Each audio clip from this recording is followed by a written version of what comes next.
प्रिय विद्यार्थी, आप सभी इसके पहले एल्कोहल के बारे में पढ़ रहे थे। इसके पहले वाले वीडियो में आप लोगों को एल्कोहल के बारे में बताया जा रहा था। तो एल्कोहल के बारे में बताया गया था, एल्कोहल क्या होता है और एल्कोहल कितने प्रकार के होते हैं, इसके बारे में आपने पढ़ चुका है। अगर नहीं पढ़ा है तो इसके पहले वाले वीडियो में जाकर आप उसको पढ़ सकते हैं। इस वीडियो में आपको एल्कोहल का नाम तंत्र बताया जाएगा, यानी एल्कोहल का नाम कैसे लिखते हैं। साधारण और IUPAC दोनों नाम इसमें आपको बताए जाएंगे। आप किसी भी एल्कोहल का नाम कैसे आप लिखेंगे इसके बारे में इसमें आपको बताया जाएगा। तो चलिए स्टार्ट करते हैं इस वीडियो को और सीखते हैं एल्कोहल का नाम कैसे लिखा जाता है। तो चलिए देखते हैं। पहले आप साधारण नाम देखिए, साधारण नाम कैसे आप किसी भी एल्कोहल का लिखेंगे इसके बारे में देख लेते हैं। तो सबसे पहले मान लीजिए कोई एक एल्किल समूह हो, तो जिसको हम R से प्रदर्शित करते हैं, और इसके साथ एक OH समूह यदि जुड़ा हुआ हो तो यह आपका क्या होता है, एल्कोहल। आपको बताया गया था एल्कोहल होता है। अब इसके बाद से इसका साधारण नाम कैसे लिखते हैं, तो सबसे पहले इस एल्किल समूह का नाम लिख देते हैं और उसके बाद इसके लिए एल्कोहल जोड़ देते हैं। जैसे इस एल्किल समूह का नाम कोई भी ले लीजिए, जैसे मान लीजिए यह हो CH3OH हो, तब क्या करेंगे, तो CH3 के लिए आपको मालूम है इसका नाम होता है मेथिल, और यह इसके लिए एल्कोहल। तो यह आपका क्या हो जाएगा, पूरा नाम साधारण में मेथिल एल्कोहल होगा। जैसे आपको बताया गया होगा कि जैसे मान लीजिए कोई इसका नाम कैसे यह लिखते हैं, तो कोई एक एल्केन हो जैसे CH4, तो CH4 से यदि एक हाइड्रोजन विस्थापित हो जाए तो यह बनता है CH3 और एक बंध इसका खाली होता है। तो यह आपका एल्किल समूह बोला जाता है। अब एल्किल समूह में यदि एक कार्बन हो तो उसके लिए मेथ का प्रयोग करते हैं। अगर दो कार्बन हो, एक कार्बन दो कार्बन हो तो एथ का प्रयोग, तीन कार्बन हो तो meth, eth, pro, but, pent, hex, hept, ऐसे आपको मालूम है कि बताया जाता है, मतलब कार्बन की संख्या के आधार पर। अब इसमें इल, मेथिल, एथिल जोड़ते जाते हैं। मतलब अगर साधारण में मान लीजिए ऐसे हो C2H5OH, जिसको हम ऐसे भी लिख सकते हैं CH3CH2OH। अब इसमें आपको दो कार्बन है, तो दो कार्बन के लिए देखिए, दो कार्बन के लिए एथ और इल उसमें, तो यह हो जाएगा एथिल एल्कोहल। तो आपको मालूम हो गया साधारण में साधारण नाम एल्कोहल का लिखते समय उस एल्किल समूह का नाम लिख दीजिए और उसमें एल्कोहल जोड़ दीजिए। यानी कोई भी आपका एल्कोहल हो तो सबसे पहले आप एल्किल समूह का नाम लिख दीजिए, उसमें एल्कोहल जोड़ दीजिए, आपका वह साधारण नाम हो जाएगा। यानी जैसे या मेथिल एल्कोहल हो गया, एथिल एल्कोहल हो गया, ऐसे ही आपको उदाहरण लेकर लिख सकते हैं। अब हमको विशेषकर IUPAC नाम के बारे में चर्चा करना है। आपको साधारण नाम नहीं उतना पूछा जाएगा, लेकिन विशेषकर आपको परीक्षा में IUPAC नाम अधिक पूछा जाता है। तो इसलिए सबसे ज़्यादा हम लोगों को आईपीएससी नाम पर चर्चा करना है। तो चलिए आईपीएससी नाम पर चर्चा करते हैं। आईपीएससी नाम कैसे लिखा जाता है।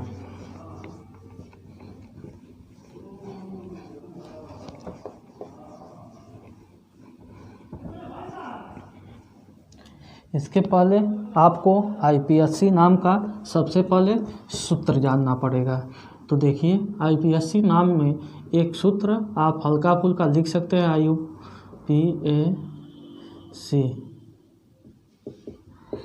नाम बराबर होता है पूर्व लग्न। उसके बाद से आता है शब्द मूल। उसके बाद से प्राथमिक अनुलग्न। उसके बाद से आता है द्वितीयक अनुलग्न। यह आपका सूत्र है किसका? तो आईपीएससी नाम लिखने का सूत्र है। तो सबसे पहले इसमें 4 शब्द प्रयोग किए गए हैं: पूर्वलग्न, शब्दमूल, प्राथमिक अनुलग्न और द्वितीयक अनुलग्न। तो सबसे पहले एक एक करके जानते हैं इसमें क्या होता है। तो सबसे पहला नंबर आता है आपका पूर्व लग्न। तो पूर्व लग्न में हम देखिए क्या देखते हैं, कोई आपका कार्बनिक यौगिक लिखा गया होगा या फिर दिया गया होगा, उसमें आप देखिए या फिर क्लोरीन या फिर फ्लोरीन या फिर ब्रोमीन यानी क्लोरो फ्लोरो ब्रोमो, क्लोरो फ्लोरो ब्रोमो आयोडो या फिर नाइट्रो या फिर एल्कॉक्सी OR एल्कॉक्सी। अगर यह शब्द यानी यह आपका यदि उस यौगिक के साथ यानी कार्बनिक यौगिक के साथ यदि यह सब जुड़े हुए हों क्रियात्मक समूह के रूप में, यानी क्रियात्मक समूह के रूप में यदि यह सब उसके साथ जुड़े होते हैं तो सबसे पहले इनका नाम लिखते हैं, यानी क्लोरो फ्लोरो ब्रोमो आयोडो नाइट्रो और एल्कॉक्सी। मतलब यह सबसे पहले हम लिखेंगे। यानी पूर्व लग्न में आपका क्लोरो फ्लोरो ब्रोमो आयोडो नाइट्रो ये सब आप देखेंगे कि क्या उस कार्बनिक यौगिक के साथ ये सब जुड़े हैं कि नहीं। यदि जुड़े हैं तो सबसे पहले इनका आप नामकरण करेंगे यानी नाम लिखेंगे। अब दूसरे नंबर पर आता है शब्द मूल। दूसरा नंबर पर आपका शब्द मूल।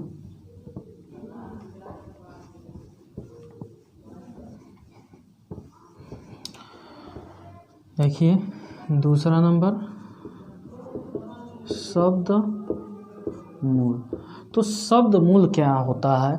तो इसमें आपको विशेषकर यह ध्यान देना होता है कि कार्बन की संख्या कितनी होती है, यानी कितने कार्बन उस कार्बनिक यौगिक में उपस्थित हैं जिनका आपको नामकरण करना है। तो जैसे देखिए यदि 1 कार्बन होता है तो उसके लिए मेथ, 2 कार्बन के लिए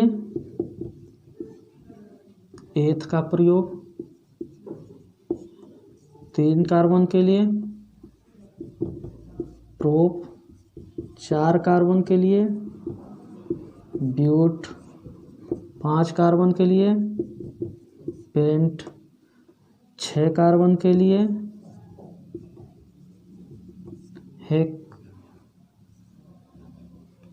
तो यानी इससे अधिक भी यानी आप लिख सकते हैं, यानी 1 कार्बन हो meth eth prop but pent hex hept oct non dec, यानी 10 तक नॉर्मली रूप से आपको पढ़ना ही है, बताया जाता है। यानी 1 कार्बन होगा तो उसके लिए मेथ, 2 कार्बन होगा तो एथ, 3 कार्बन होगा तो प्रोप 4 कार्बन के लिए, ब्यूट 5 कार्बन के लिए, पेंट 6 कार्बन के लिए, हेक्स 7 कार्बन के लिए, हेप्ट 8 कार्बन के लिए, ऑक्ट 9 कार्बन के लिए, नॉन और 10 कार्बन के लिए डेक का प्रयोग करते हैं।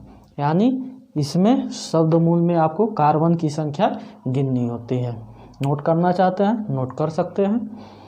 अब इसके बाद से तीसरा आपका आता है प्राथमिक अनुलग्न। देखिए प्राथमिक अनुलग्न में क्या होता है, प्राथमिक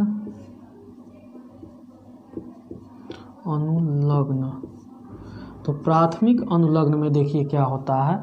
तो प्राथमिक अनुलग्न में हम देखते हैं कि कार्बन कार्बन के मध्य एकल बंध पाया जा रहा है कि द्विबंध या फिर त्रिबंध। यानी पहला इसमें पॉइंट आएगा आपका कार्बन कार्बन के मध्य यदि एकल बंध पाया जा रहा होगा तो इसके लिए आप एन का प्रयोग करते हैं। यदि कार्बन और कार्बन के मध्य यदि एकल बंध पाया जाता है तो उसके लिए एन का प्रयोग करते हैं। दूसरे पॉइंट में आप बताएंगे यानी कार्बन कार्बन के मध्य यदि द्विबंध पाया जा रहा है तो इन का प्रयोग करते हैं। यानी कार्बन कार्बन के मध्य यदि द्विबंध पाया जा रहा हो तो उसमें इन का प्रयोग करते हैं। और तीसरे पॉइंट में आप जानेंगे यदि कार्बन कार्बन के मध्य त्रिबंध पाया जा रहा है तो इसके लिए आइन का प्रयोग करते हैं। यानी तीसरे पॉइंट में आपको बताना है कि क्या प्राथमिक अनुलग्न। तो प्राथमिक अनुलग्न में आप सबसे पहले यह ध्यान देंगे कि कार्बन कार्बन के मध्य कितने बंध पाए जा रहे हैं। यदि एकल बंध पाया जा रहा है तो एन का प्रयोग करेंगे, द्विबंध पाया जा रहा हो तो इनका, और त्रिबंध पाया जा रहा हो तो आइन का प्रयोग करेंगे। चलिए अब नेक्स्ट पॉइंट द्वितीयक अनुलग्न। तो द्वितीयक अनुलग्न देखिए क्या होता है।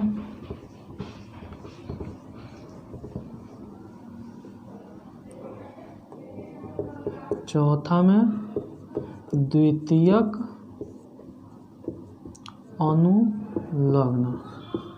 तो द्वितीयक अनुलग्न में आपको देखना है कौन सा क्रियात्मक समूह जुड़ा हुआ है। जैसे मान लीजिए COOH हो या कार्बोक्सिलिक समूह है, जैसे CHO है, या आपका एल्डिहाइडिक समूह है, या फिर CO यानी यह कीटोन समूह है, या फिर यह आपका एल्कोहल समूह है।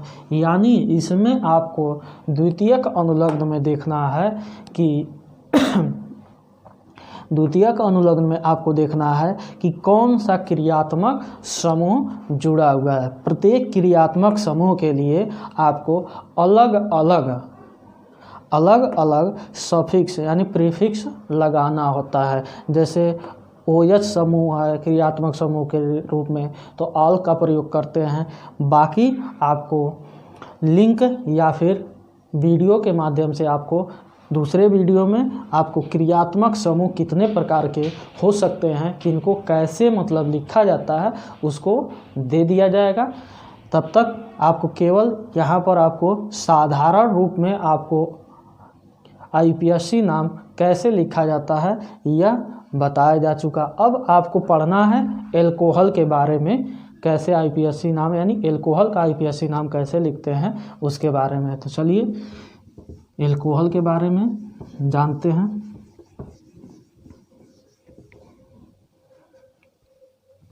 देखिए मान लीजिए पहला एक उदाहरण लेते हैं एल्कोहल, कोई एल्कोहल जैसे CH3OH। अब यह कौन सा एल्कोहल है, मेथिल एल्कोहल यानी साधारण रूप में आप मेथिल एल्कोहल। अब इसमें देखिए इसके अनुसार देखिए IPSC नाम में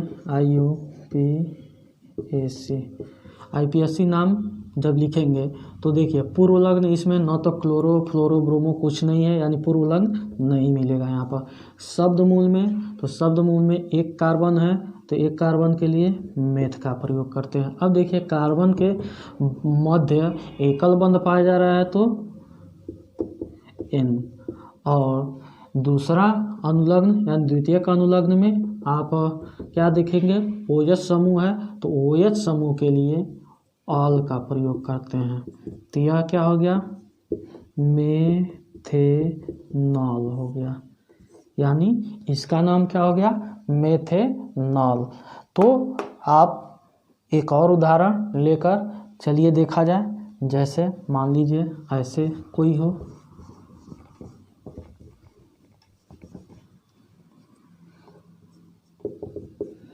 दूसरा उदाहरण ले लिया जाए।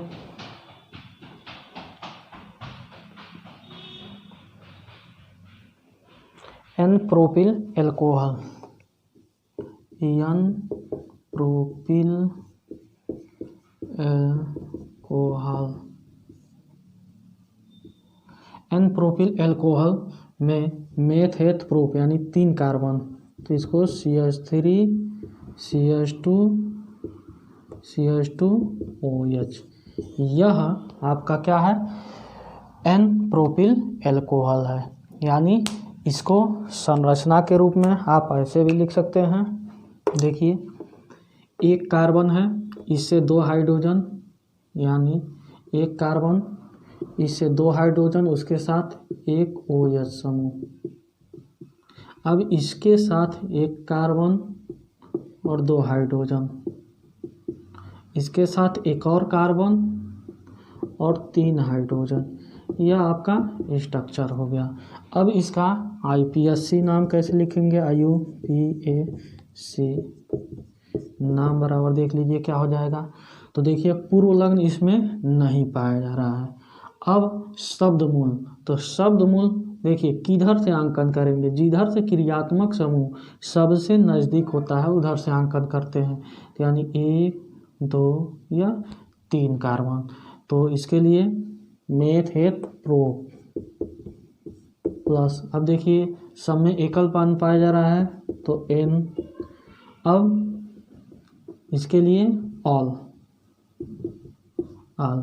अब देखिए अब इसमें नंबरिंग दिया गया है, तो कितने नंबर पर ऑल है, तो 1 नंबर पर, तो 1 ऑल, यह हो जाएगा प्रोपेन 1 ऑल, यह आपका IPSC नाम हो गया। तो इस तरह से आप एक आध 2 और उदाहरण लेकर चला जाए, देख लिया जाए। अगर बाय द वे आपका एल्कोहल यानी OH समूह कहीं और उपस्थित हो तब कैसे, मतलब बीच में कभी इधर उपस्थित हो तब कैसे लगाते हैं, चलिए देखिए उसके लिए नया उदाहरण।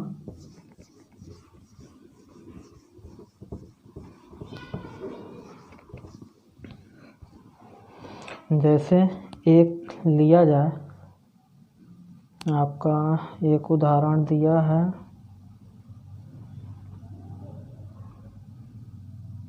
Isopropyl alcohol, isopropyl alcohol, isopropyl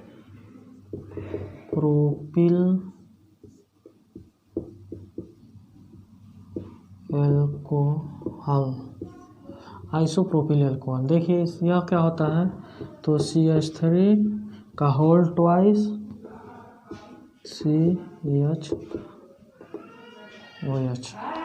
यह आपका आइसोप्रोपिल एल्कोहल है। अब इसको देखिए कैसे लिखेंगे नाम, इसका संरचना सबसे पहले बनाइए। तो देखिए एक कार्बन के साथ एक हाइड्रोजन और एक OH जुड़ा है, तो एक कार्बन के साथ एक हाइड्रोजन और उसके बाद से एक OH समूह, देखिए एक OH समूह, और इसी के साथ 2 CH3 है, तो देखिए CH3,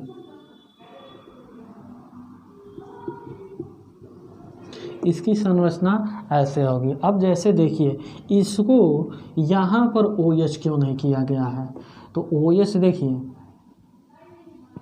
आपको यहाँ भी OH कर सकते हैं, यहाँ भी, जैसे एक कार्बन से यह दोनों CH3 आपका जुड़ा होना चाहिए। हम लंबी श्रृंखला बनाते हैं, यानी लंबी श्रृंखला का निर्माण। तो देखिए यदि हम यहाँ पर जोड़ देते CH3 तो आपका यह लंबी श्रृंखला नहीं बन पाता। तो लंबी श्रृंखला यानी अब इसका नंबरिंग देखिए, तो 1 नंबर 2 नंबर और यह 3 नंबर कार्बन हो गया, यानी आपका यहाँ पर OH समूह दूसरे नंबर पर है। यदि इधर से भी गिनेंगे तभी, इधर से भी गिनेंगे तब भी यह दूसरे नंबर पर। अब IUPAC नाम देखिए, IUPAC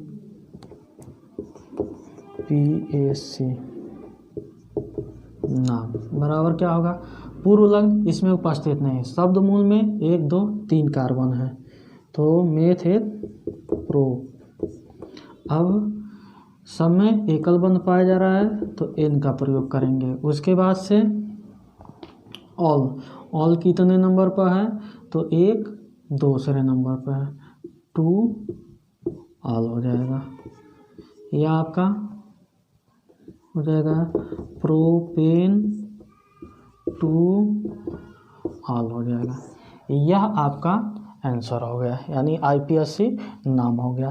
तो इस तरह से आप एल्कोहल यानी एक OH समूह यदि किसी कार्बनिक यौगिक में उपस्थित है तब उसका IUPAC नाम कैसे लिखते हैं, यह आपका हो गया। अब इसके बाद से एक से अधिक